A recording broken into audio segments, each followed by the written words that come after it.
नमस्कार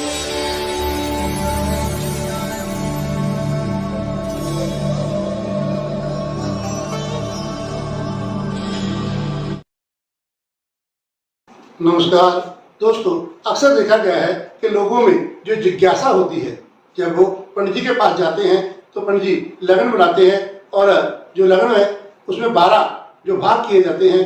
तो जिज्ञासा होती है कि पंडित जी इन 12 भावों को देख करके हमारा जो भविष्य है वह कैसे बता देते हैं।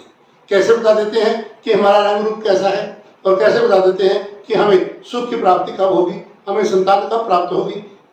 इसलिए उनके मन में जिज्ञासा रहती है कि ऐसा इनमें क्या छुपा है। दोस्तों, आज हम विचार करेंगे कि ये जो 12 भाव हमारे ऋषियों ने लिए हैं, ये किस किस विषय के ऊपर विचार करने योग्य हैं।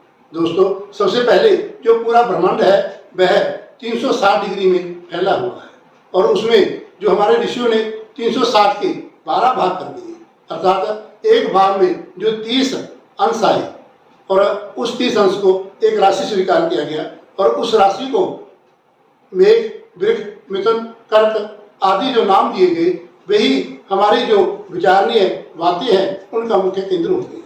क्योंकि जो 12 भाव हैं उनमें से किस भाव के ऊपर क्या विचार करना चाहिए, आज हम जानेंगे ज्योतिष के हिसाब। दोस्तों, जो प्रथम भाव है, अर्थात इसे लगन भी कहा जाता है, और इस भाव में जो हम विचार करते हैं तो सबसे पहले यहाँ जो राशि होगी, अर्थात जिस समय सूर्य उदय होता है उस समय जो लगन होता है, अर्थात जिस लगन में सूर्य होता है वही लगन इस प्रथम भाव में लिखा जाता है। और उसी के अनुसार जो व्यक्ति का रंग है वह भी प्रथम भाव के अनुसार होता है। स्वभाव भी जो पहला भाव है, लगन भाव है, उससे विचार किया जाता है, अर्थात उसका कद काठ रंग रूप जो विचार होता है, तनु भाव का जो विचार है वो पहले भाव से किया जाता है। जो उसके अगला भाव, अर्थात जब सूर्य 30 अंश तय कर लेता है तब जो दूसरा लगन है वह प्रारंभ होता है, जिसे हम दूसरी राशि अर्थात धन भाव कहते हैं। इसी से कुटुंब का विचार किया जाता है और इसी से धन का विचार किया जाता है। और दूसरा, इसको एक मार्गकेश भी कहा जाता है, अर्थात यहाँ पर जब जो ग्रह बैठा है अथवा जो इसका स्वामी है वह आपको अच्छा धन देगा, कुटुंब का प्रेम बढ़ाएगा, और साथ में जो मार्गकेश होने के कारण आपको मार्ग फल भी दे सकता है। और जो तीसरा घर आता है, अर्थात जब सूर्य 90 अंश तय कर लेता है तब जो लगन है वो तीसरा हो जाता है। और इसके ऊपर हमने जो विचार करना है यह मित्र का है, साहस का है। जो आपकी मित्रता है कितनों के साथ होगी, कैसी मित्रता होगी, आपके मित्र कैसे होंगे, यह जो विचार है यह तीसरे भाव से किया जाता है। और साथ में जो आपका हृदय है, अर्थात साहस है, वो आप में कितना होगा, और आपके पास जो भाई हैं, क्योंकि इसी से जो भाइयों का विचार किया जाता है, भी आपके भाई कितने होंगे, किस भाई से आपका कितना प्रेम होगा, यह विचार हम तीसरे भाव से करते हैं।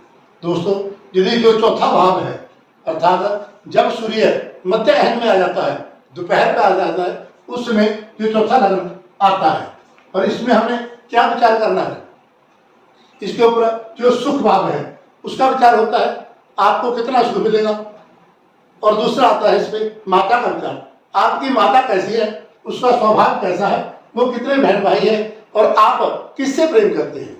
और तीसरा इसके ऊपर विचार होता है आपके वाहन का, आपने कब आपको गाड़ी मिलेगी, कब आप मोटरसाइकिल खरीदेंगे, ऐसा जो वाहन आपने खरीदना है उसका विचार भी चौथे भाव से होता है। जो आपकी भूमि है, आपने मकान कब बनाना है, जो जायदाद है उसका विचार भी चौथे भाव से होता है। और उसके बाद आता है पांचवा भाव। पांचवें भाव में जो हम विचार करते हैं वह आता है, सबसे पहले आता है विद्या का विचार। आप कौन सी पढ़ाई करेंगे, कैसी करेंगे, यह जो विचार आता है यह पांचवें भाव से किया जाता है। और फिर आता है आपकी संतान, आपके कितने बच्चे होंगे, कौन बच्चा आपकी सेवा करेगा और कौन आपको तिरस्कृत करेगा, यह विचार भी चौथे भाव से ही या पांचवें भाव से ही किया जाता है। और इसके बाद आता है छठा भाव। छठे भाव में जो आपने रोग और शत्रु का कहा गया है, आपके शरीर में कब व्याधि उत्पन्न होगी, कैसी व्याधि होगी, साध्य होगी, असाध्य होगी, आपके शत्रु कैसे होंगे और कितना आपको नुकसान दे सकते हैं, इसका जो विचार करते हैं वह हम छठे भाव से करते हैं। इसके बाद आता है सातवां भाव आपके जीवन साथी का है। यदि आप लड़के हैं तो आपकी पत्नी का, और यदि लड़की है तो आपके पति का। उसका स्वभाव कैसा होगा, कितने भाई बहन होंगे, आपसे वो कितना प्यार करेगा, उसके पास कैसी संपत्ति होगी। और फिर उसके इसको कहा गया है मार्केश, क्योंकि दूसरा घर और सातवां घर मार्ग फल देता है। आपको कब कष्ट आएगा, छोटा आएगा अथवा बड़ा आएगा, कैसा आपका जो जीवन है वह बीतेगा, इसका जो विचार किया जाता है वह किया जाता है सातवें भाव से। उसके बाद आता है आठवां भाव। आठवें भाव से अकस्मात धन प्राप्ति का योग बनता है, और साथ में आपकी आयु जो पूर्ण आयु है वह कितनी है, इसका विचार, जो मृत्यु का विचार है वह आठवें भाव से किया जाता है। और उसके बाद आता है नौवां भाव। नौवें भाव को कर्म भाव, धर्म भाव कहा गया है, अर्थात आपके कर्म, आपका भाग्य आपका कितना साथ देगा, आप कैसे उन्नति को प्राप्त होंगे, इसका विचार नौवें भाव से किया जाता है। आपके कर्म कैसे होंगे, इसका विचार नौवें भाव से किया जाता है। उसके बाद आता है 10वां भाव।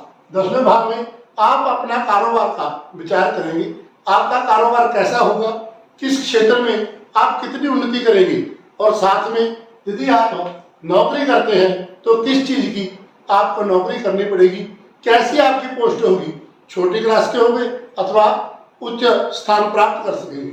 और फिर जो 10वां घर है वह है पिता का। आपके पिता का स्वभाव कैसा है, उनकी सेहत कैसी है, पिता का प्यार आपको कितना मिलेगा, यह विचार भी 10वें भाव से किया जाता है। और इसमें आता है कि आपकी धर्म के प्रति कैसी रुचि होगी, आप सदाचारी होंगे, धर्म अनुसार कार्य करने वाले होंगे, इसका विचार भी आप जो 10वां भाव है उससे करते हैं। जो 11वां भाव है, 11वां भाव में आता है लाभ। आपको किस कार्य में कितना लाभ मिलेगा, इसका जो निर्णय है वह लाभ भाव से होता है। और उसके बाद आता है व्यय, 12वां भाव। इससे हम अपना जो खर्च है उसका विचार करते हैं, आप कैसे खर्च करते हैं, आपको कब लाभ होगा, कब हानि होगी, जो इसका विचार है ये 12वें भाव से किया जाता है। जो घर में क्लेश रहता है उसका विचार भी कलह का विचार 12वें घर से किया जाता है। यदि आप विदेश जाना चाहते हैं और आपके विदेश यात्रा का योग है या नहीं, इसका विचार भी हम 12वें भाव से करते हैं। दोस्तों, इस प्रकार जो 12 भाव है उनका विचार करके आप जो सामने वाला व्यक्ति है उसके मन की संतुष्टि करवा सकते हैं। दोस्तों, ज्योतिष है जो वो एक रहस्य है, यदि आप इसको जितना सुलझाते हैं यह उतना ही गहरा और चला जाता है। जितनी हम ज्योतिष की व्याख्या करते हैं, क्योंकि ज्ञान जो असीम होता है और ज्योतिष के जो विषय है वह भी असीम है, इसलिए जो ज्योतिष का विचार है वह असीम होने के कारण इसका जो रहस्य है यह जानने के लिए आपको प्रारंभ से ज्योतिष को सीखना भी होगा और उसका मनन भी करना होगा। जितना आप उसे अपने जीवन में उतारेंगे उतना ही आपको अच्छा फल की प्राप्ति होगी। नमस्कार, धन्यवाद।